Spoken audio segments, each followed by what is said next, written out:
Beautiful people, welcome back to Organizing an ADHD Brain, where the perfect place to start is right where you are. I'm your host, Megs Crawford. I'm a professional organizer, an ADHD coach, and a fellow work in progress. Because let's be honest, we're all work in progress. This season 3, we're talking about the messy middle. Not about the before, not about the after, but all of the stuff that comes in between. Because let's be honest, there's a lot of stuff that comes in between that perfect before and after picture. So let's jump right in. Hey, happy Thanksgiving week and welcome back to another episode of Organizing an ADHD Brain. This week, I want to share a little bit more about the journey that myself and my husband have taken across the country this year. It's been full of insights, but at the same time, I don't know that I have a ton to share with you yet about how it has allowed me to grow as a person. I wanted it to be full of these aha moments along the way that I could see in the moment and say, wow, I'm really growing. And I don't know that life is that easy. I don't know that you can really have that understanding in the moment. That's probably why there's so many self-help books out there, so that these people who have been through the messy middle and have now come up with frameworks and understandings and the aha moments after the fact can share them with you so that as you're experiencing your own messy life moments, you can understand them and respect them in a different way. But you're not necessarily going to understand a framework for your own life until you can really get beyond it a little bit more. And right now, we're still in the messy middle. As of this show date, my husband will be in his second week of a new job. And he hasn't had a job. He left his job back in July, and we've been traveling. He's been job hunting, and we've been trying to figure out what it looks like to build a foundation in Massachusetts versus Colorado. It has been super interesting. I'm reading a book right now called How to Make Your Brain Your Best Friend. It's written by Rachel Barr. She's a neuroscientist. And oh my gosh, if you get the Audible version, she is the most beautiful voice to listen to. Holy smokes. And there's a quote in the book. When we skip the journey and jump straight to the curated endpoint, we miss out on all the unexpected detours and discoveries along the way. So good. I talk about the before and after all the time because on Instagram, on social media, we see these beautiful before and afters. And sometimes we see a little bit of the process, but when it comes to organizing, so often we see these bins that have replaced this chaos of life. And we think, oh my, I could do that in a weekend and get something like that to last. Not really truly understanding that there's change that needs to happen inwardly, understanding our beliefs, truly understanding the actions we've been taking and the reasons why we do things for so long. That's why often we do fail when it comes to organizing, because we don't have beliefs and actions that truly match the lifestyle that we desire. And when we're guided through understanding the new beliefs that we want and the new actions we want to take to get there, we can truly start to understand where we're going. This year, I will tell you the gift that I have been given, the aha moment I've had, is that two things can be true at the same time. That I can be so incredibly frustrated and sad about letting go, about selling my home and leaving my friends and leaving a life I thought that I would continue to build in a place that I had moved to, in a place that I still believe is truly magical in Colorado. And I can be grateful for the decision I made to move forward. I can still be excited about what's still to come. Both of those things can be true at the same time. When you're thinking about letting go, you can be sad to let go of your stuff, of the person who has everything for every possible event covered because you're the hero in all of these stories. And you can also be so grateful to have less pressure on you, less decisions to make because there's less stuff in your home. Both of those things can be true. 5 months ago, we woke up really early in the morning, said goodbye to our home, went and picked up our girls who had a sleepover in a tent with one of their best friends at our neighbor's house, and said goodbye to our house. And As we started driving across the country, there was a lot of tears. There was a lot of sadness. And at the same time, there was a lot of hope. We drove for a couple days. And when we landed in Nashville, I remember getting to the house and we had booked an Airbnb for about a week. It was pet friendly. And I was so excited to have a fenced in backyard. And as I walked into the backyard, it was less than remarkable. It wasn't very exciting to look at. The seats didn't look very comfortable. And I was slightly disappointed while also trying to hold on to every bit of hope that I could. My girls decided that they wanted to go outside and play with the dogs. So it took all my might and I decided to run around with them. And I remember running around the yard and seeing the dogs run because they had been so exhausted from sitting in the back of the car for so long. And it felt so good. And it was impossible not to smile. That same night, our girls saw fireflies for the first time, and that was so cool. There weren't very many, but it was so neat to be able to sit in the backyard and just to notice. I was really grateful for that little glimmer in that moment.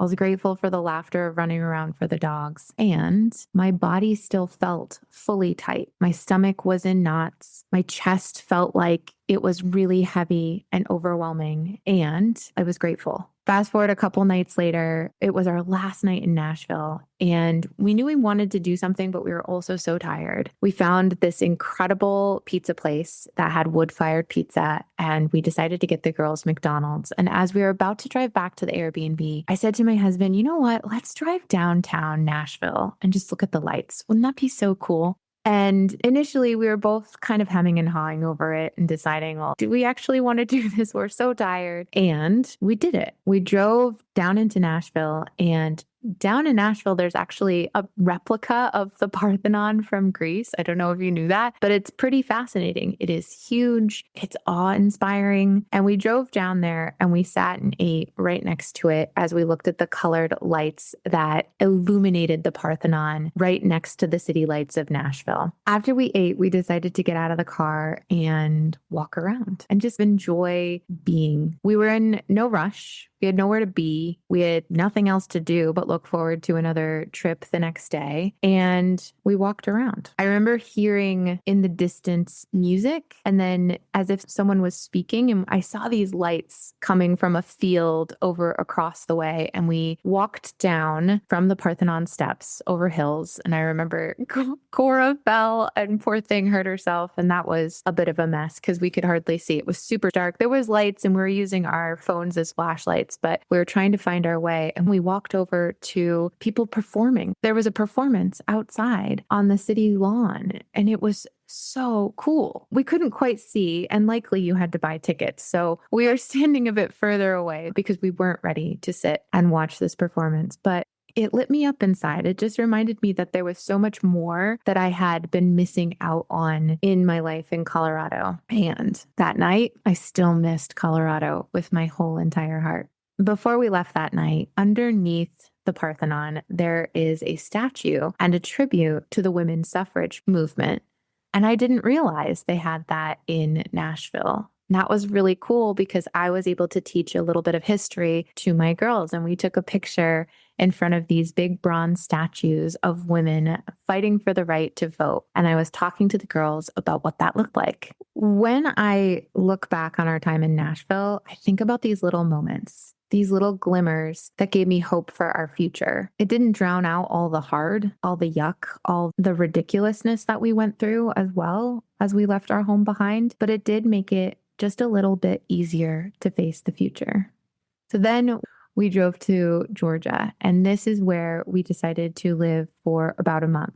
Now, people are like, why did you live in northern Georgia for a month? And really, it came down to who has a place for us to live for at least a month? Is it realistic and within the budget? Does it have a pool that we can swim in? And did it look cool on the inside? I really wanted to stay someplace that was actually cool. And there was a slide that started in the upstairs and came down into the living room. Who wouldn't want a slide in their room?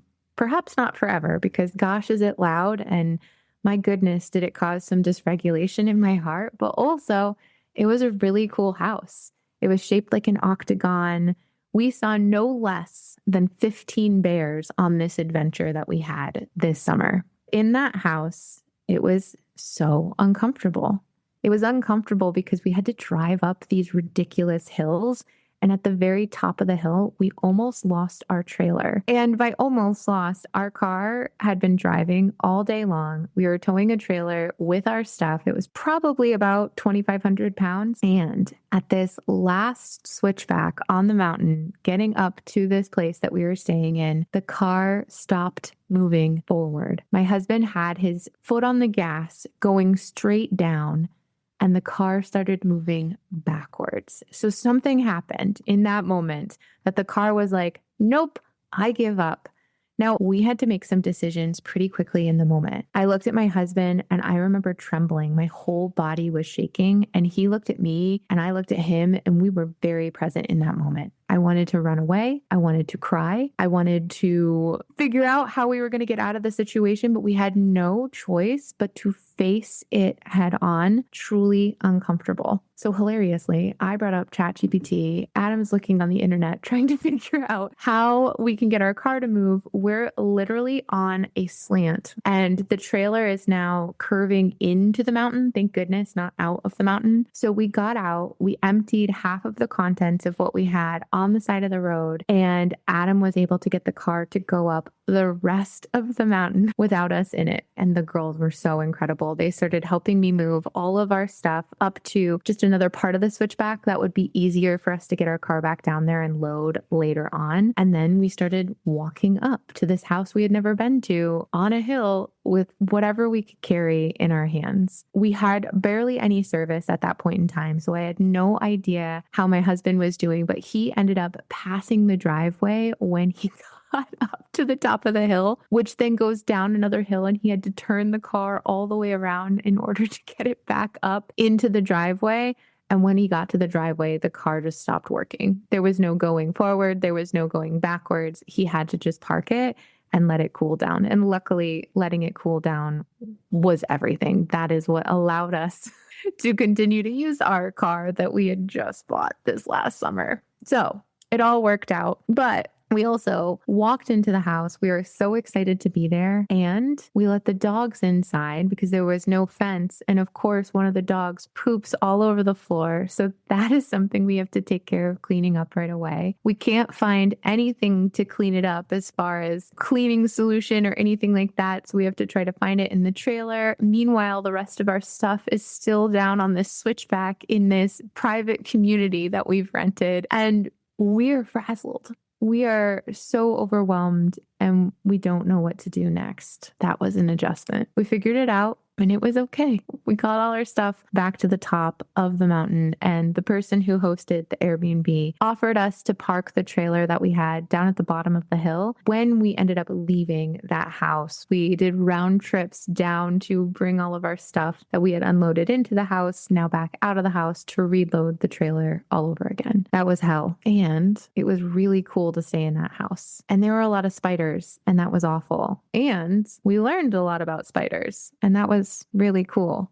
And it was hard to focus or get into a routine or to even understand what our new comforts were, because we didn't have our comforts of home. And this was a strange place that we couldn't have anything delivered to. And it was 20 minutes to the nearest store. And it was really private and allowed us to spend more time as a family and enjoy one another and really get to understand each other as a family. All of these things were true at the same time while feeling so completely uncomfortable and excited. Some of the glimmers here that I really loved were the fireflies again. Oh my God, there were so many fireflies. There were nights that we would just sit and stare at the fireflies in awe. There were so many.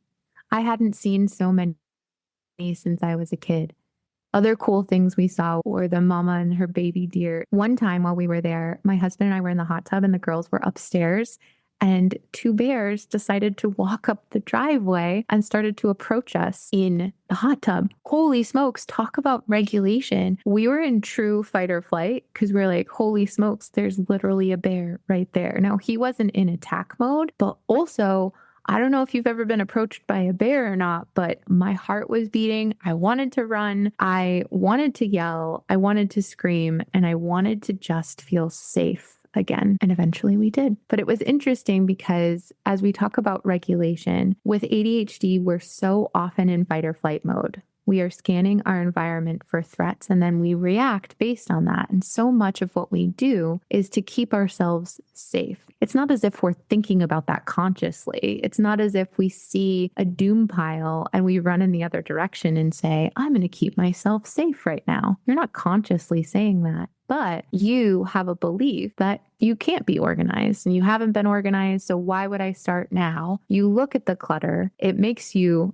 freak out because holy smokes, that looks scary. That whole entire box that you'd need to make a decision on all at once at the same time, which is not possible, by the way. And you run in the other direction because it does keep you safe in that moment. It keeps you safe to avoid the inevitable decision that you have to make on the stuff that's inside that box. But you don't have a deadline, so you don't need to make it right away. So while it is a threat, you can run in the other direction for now and avoid it because it feels better in the short term. One of the things that we learned by making these decisions of selling our home, of moving across the country and deciding what we want, is that we're not in it for the immediate gratification anymore. Although we want it, we do really want it. We're in it for the journey of learning and growing and understanding who we are based on these new experiences that we've had. I recently was interviewed on a podcast about finances, and I shared some of our financial journey from the beginning of the year until now. And it's been fascinating to see how far we've come. I'm so happy to link that in the show notes below so you can hear a little bit more about getting out of our own messy middle. But two things can be true at the same time. While I'm still very grateful for the decision that we've made to move across the country, I'm frustrated with some of the decisions that we've made in the past. And I also know that I don't have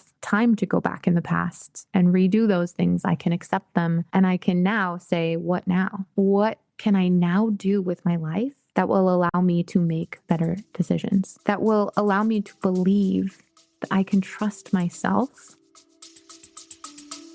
Let's take a quick break. Just a quick interruption to let you know that the Organizing an ADHD Brain community will open back up on January 1st of 2026. I've talked to you about community before and how important it is to have other people around you that have the same type of brain to remind you that you're not alone in this crazy world. You're not alone in this crazy adventure that you're on. And for Black Friday weekend, you have the opportunity to purchase the full year of a membership in the Organizing an ADHD Brain community for only $297. If you break that down, it's less than $25 a month and less than $1 a day. It makes it worth it if you come to even just one event. We do body doubling, we do group coaching, we have webinars, there's guest experts. It is nonstop, really cool stuff that's happening in this community, and I'd love to invite you in. If you want to be the first to know when you can purchase this full year membership, join the waitlist at organizinganadhdbrain.com/community. Also, if you haven't gotten yourself anything for the holidays yet or want to put this on your list, send this to someone to get for you this Black Friday weekend. Now, let's get back to the show. To make new and encouraging decisions for my family, for our future. And through this podcast, through letting go in my home, through quitting drinking, through losing weight, I have built that self-trust in myself. And because this is a new journey, it's that continuing to build self-trust that I continue to do. So while I keep talking about two things can be true at the same time, there are so many things that can be true at the same time. It is not about being all happy or all sad or all excited and all in. All of you can be in while parts of you still have doubts. And that's why it's so important to have people around you that support you, that aren't doubting you, because guess what? You're going to be the person that is always going to doubt you the most. And that's because we've seen it happen all around us. I'm really grateful for a chance to start fresh, but I'm also scared and I'm untethered and I feel very dysregulated. So often I think about how could I keep myself safe, and I think about running into a closet and hiding for just a little bit. And if I do that sometimes, that is okay. Our brains crave certainty. We want to have control over what's happening next. And our nervous system is very supported through honesty, but honesty in a way that helps us grow forward. And it's okay to have both of these things be true. While you know you want something certain, it is also okay to be honest and say, I can't have that right now, but I can work toward it. Something that helps me to regulate myself when I do tend to go into fight or flight mode is speaking my truth out loud and speaking what I want to believe into existence. For example, when my brain says I'm overwhelmed, when I look at everything I have to do, instead of saying I'm overwhelmed and I want to run away, which keeps me safe in the moment because I'm able to avoid it. And avoidance actually keeps us safe, but only for the short term. If I want long-term success, I have to think in terms of long-term doing or taking action. So instead of saying I'm overwhelmed and running away, I say out loud, what is the smallest thing I can do right now that lets me take a tiny action forward? And that allows me to start taking steps in the right direction. Name your truths out loud. When you start to notice yourself feeling overwhelmed from where you're at, and you are being pulled in multiple directions from multiple things that are true, what is the thing you want? And speak that into existence. You're safe. You are safe to feel through the uncomfortable, to feel all the feelings that come up. And you're not stuck in that space. It feels so overwhelming when we're stuck in our emotions, but they are passing, they are fleeting, and it's okay to feel uncomfortable in those moments. Other things you can do to keep yourself grounded and regulated through the dysregulation, because anytime you make a change, guess what? Your fight or flight brain is actually going to act up even more because there are so many changes going on, so many things that are unexpected and so many things that are uncertain. So think about what could keep you steady. What are the things that kept you steady when it didn't feel as hard? Was it a yoga practice? Was it a morning ritual? Was it just taking time to stretch or walk outside and take a deep breath? We often lose ourselves first, lose these things that help us ground ourselves into the present because we start to say, I don't have time for this. Or we say, I'll get back to that when life slows down a little bit, except that you're practicing those things when life feels easier so that you can do it when it gets hard. Because you might say you don't have time to, but you actually don't have time not to. You don't actually know when life is going to slow down again in your body, your soul, your heart, your mind all still need time to rest and repair and to revitalize in a way that allows you to go about the day a little bit differently. In fact, when you get rest, when you hydrate, when you eat these basic things, then your ADHD symptoms will not show up as much because your brain has all the things that it needs to survive. But when you are feeling overwhelmed and feel like you don't have time in the world, ultimately, you don't have time not to pause and to enjoy your life for what it is in this moment. I was thinking yesterday about the movie Click with Adam Sandler, where he gets a remote control and he tries to fast forward through, he tries and it succeeds because it's a movie. He has this remote control that he realized controls his family. So his wife starts yelling at him and he realizes that he can actually fast forward through it. And he fast forwards through the whole thing until they get to the makeup part, which is the best part, right? And then it's over. And he's fast forwarding through all of the hardships to get to the good stuff. And then life just keeps fast forwarding. He can't stop it. There's no good parts. There's no bad parts. We don't pause to enjoy any of it. And life just gets away from him. But what a beautiful way of thinking about it in our own lives. I know our brains work so fast. I know that there's so much on our to-do list that's never ending. And if we don't make a conscious decision to pause, to really feel what we're going through in the moment, we're never going to have time to later. We're just putting off the inevitable. Or we get to the point where we get so burnt out and we're like, holy smokes, how did I get here? But it's okay to take care of yourself. In fact, it's encouraged. Don't control your life by trying to fast forward through everything. I know that's not what you want, but that's what we think we should do because of the world. Now, this last thing I want to talk to you about is gratitude. I'm such a practicer of gratitude. I love gratitude and don't feel like it should ever be forced. Forced in that gratitude doesn't mean I'm so happy about all of these things. That's not what it means. It means that you can still find the glimmers in life when life does not feel as supportive as you want it to. Maybe it's because you're making a change, but maybe it's because bigger things are happening out there. You can still find gratitude in life to help remind you that you're not alone out there. And I don't mean this to be in an everything's fine kind of energy. More like it's not pretending that everything is good. It's about noticing what's still good when things everywhere else seem like they're not. Because when you train yourself to notice these things, your brain starts to look for the good instead of really dwelling on all of the bad. And we all know that our brains can dwell on the bad. One of the things that I do when I'm dysregulated is I ruminate, and I'm constantly playing this mental litigation battle in my head. And I'm not only the lawyer, but I am also the defendant. I'm also the prosecution, and I'm also the judge. And it's exhausting because no one wins in that mental litigation battle inside my head. And when I sit and I look for the good, I start to see it more and more around me. And that makes all of the yuck, all of the bad, all of the things that are a little too overwhelming feel that much easier to deal with. I'm not skipping the messy middle. I'm not skipping this season. I'm not skipping my human experience because this will all add up to so much more. One day you'll read about this in my book, I'm sure.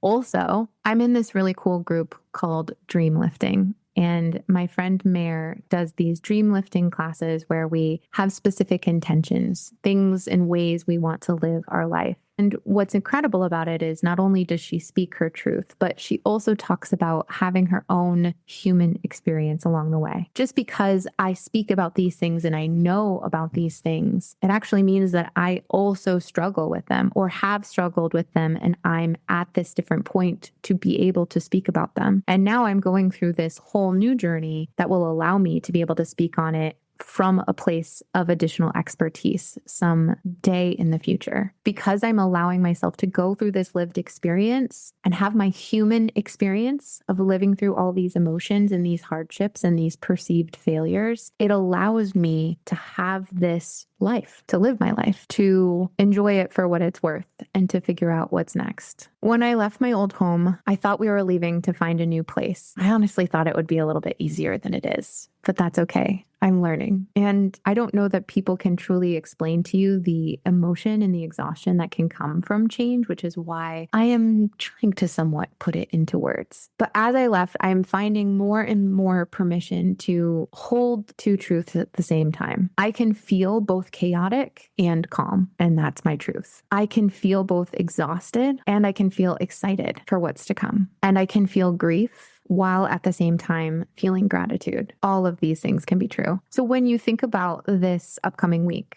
and Thanksgiving, slowing down, maybe pausing for just a moment, ask yourself, what two truths am I holding right now? Both of those truths are yours. Both of them can be honored. And if you're holding 5 truths or 10 truths, because let's be honest, we hold a lot of truths, it's okay to accept all of those truths as your own in this moment, in this day, because each day is going to bring new truths that allow you to see your life for what it is and what it is becoming, maybe even what it has been, because all of those versions of yourself make up who you are today. For the month of December, I have 2 coaching spots open. I would love to invite 2 people to join me in understanding what their beliefs are, understanding what they're holding on to, and why they continue to take the actions they take in their home with ADHD and when it comes to organizing. I am an ADHD coach and I'm a professional organizer, and I lead you through a 12-week journey on what it looks like to find more peace and calm in your home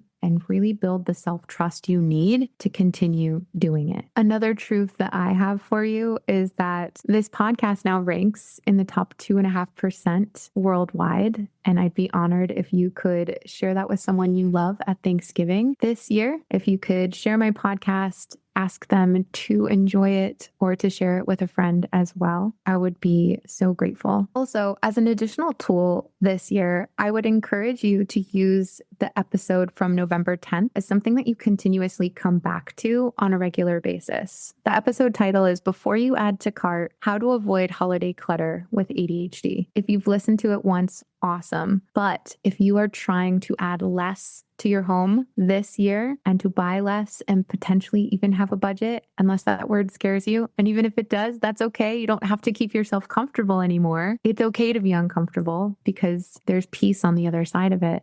I would really encourage you to listen to it a couple times. Listen to it before you go shopping each time, not to make you avoid shopping at all, but just to make more intentional, realistic decisions for yourself so that the holidays don't add as much to your back when it comes to January. Be kind to your future self. All right.